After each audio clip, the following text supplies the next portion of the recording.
We are not saying that a decision has been taken, a final decision has been taken by President Putin. What we are saying is that we have a sufficient level of concern based on what we are seeing on the ground and what our intelligence analysts have picked up, that we are sending this clear message, and it remains a message that we have now been sending for some time. Now, to your question about what type of action it would be, we've been clear that it could take a range of different forms, but I want to be equally clear that one of those forms is a rapid assault on the city of Kyiv. That is a possible line of attack course of action that the Russian forces could choose to take. They could also choose to move in other parts of Ukraine as well. The last point that I would make, and I know this has been the subject of a fair amount of back and forth between the administration and the press over the course of the past week, we are firmly convinced that the Russians, should they decide to move forward with an invasion, are looking hard at the creation of a pretext, a false flag operation, something that they generate and try to blame on the Ukrainians as a trigger for military action. And we are calling that out publicly because we do believe that if Russia chooses to do that, they should be held to account. The world should not believe that a false flag operation that they conducted is a legitimate casus belli for going into Ukraine. Today, we are talking about more than 100,000 Russian troops amassed along the Ukrainian border, with every capacity out there in the open for people to see. It's all over social media. It's all over your news sites. So you can believe your own eyes that the Russians have put in place the capabilities to conduct a massive military operation against Ukraine, should they choose to do so. Jake Sullivan, National Security Advisor, commented for about 5 minutes, and then in a press question, "We are not saying that President Putin has decided to invade." However, most of the media outlets that reported on this press conference within 5 minutes cut off the press questions. In other words, the reports gave the impression that President Putin had ordered the invasion. The White House has repeatedly warned of the threat of invasion and the possibility of a false flag operation using Russian propaganda video. But what is the purpose of daring to disclose information in advance about an operation that has no basis in fact and may or may not be carried out? Isn't this akin to giving up the advantage of intelligence activities? For one thing, even if the video does not actually exist, if the Russian military is subjected to some kind of Western manipulation and reacts to it, the ground has been prepared for a false flag operation by Russia. If the production of the video is true, it may deter Russia from carrying out the operation. However, what are the chances that the U.S. is producing the video? The full-scale U.S. intervention in the Vietnam War began with the Gulf of Tonkin incident. I didn't ask for a declaration of war because I didn't know what treaty China might have with North Vietnam, or Russia might have with North Vietnam. The communists have these agreements among themselves.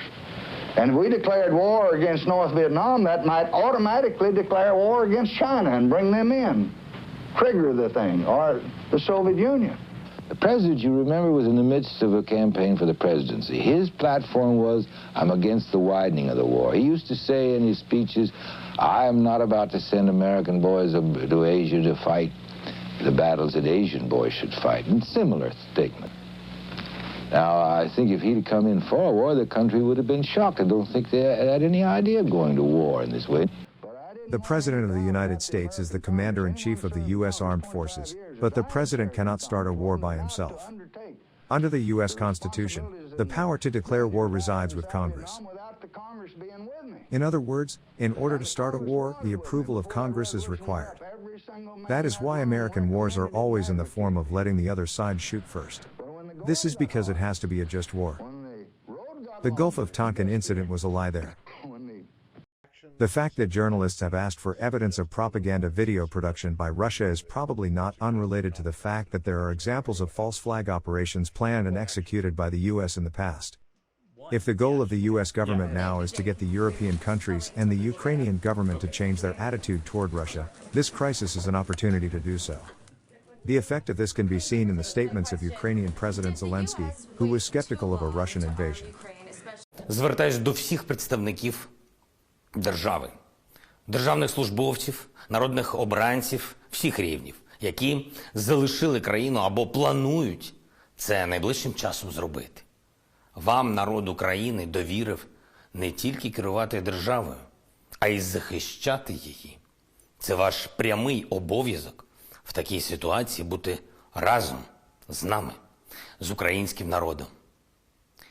Я зараз пропоную вам протягом 24 годин повернутися на Батьківщину і стати пліч-опліч з українською армією, з нашою дипломатією, з нашим народом. Нам кажуть, що 16 лютого стане днем нападу. Ми зробимо його днем єднання. Відповідний указ я вже підписав. Цього дня ми вивісимо національні прапори, вдягнемо синьо-жовті стрічки та покажемо всьому світу нашу єдність. For President Putin, who does not want to share a border with NATO, there is no advantage to invading Ukraine. Even if Kiev were to fall, the anti-Russian faction in Ukraine would probably continue to fight a civil war. Above all, if Ukraine falls, it will be directly bordered by NATO members Poland, Slovakia, Hungary, and Romania. This makes no sense. Moreover, Ukraine would be left with a large amount of weapons provided by NATO. If Russia were to invade and relinquish control of Ukraine, it would quickly become a hotbed for terrorists. It is also unlikely that President Putin will make the same mistakes that the US made in Iraq and Afghanistan. Foreign capital is fleeing the Ukrainian market one by one because the US incited the invasion. The price of invasion will be severe economic sanctions and international isolation.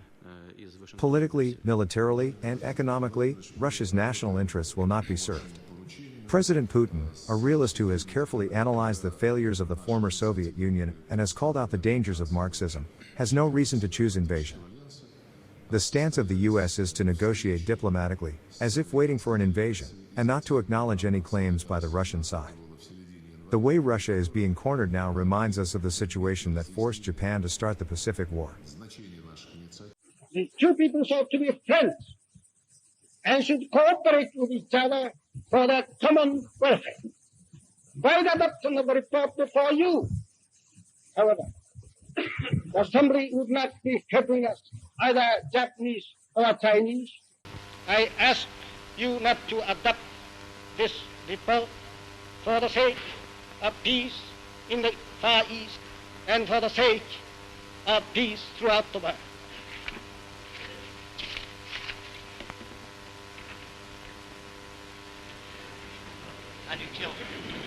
The dramatic moment has arrived. The chairman announces the result of the ballot. 42 nations out of the 44 present condemn Japan's Manchurian policy. I call on His Excellency, Mr. Matsuoka, Delegate of Japan.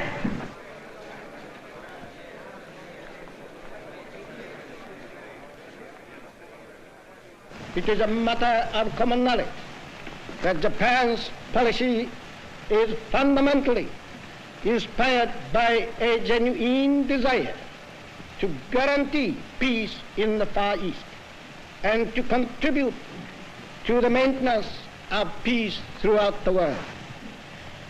Japan, however, finds it impossible to accept the report adopted by the Assembly.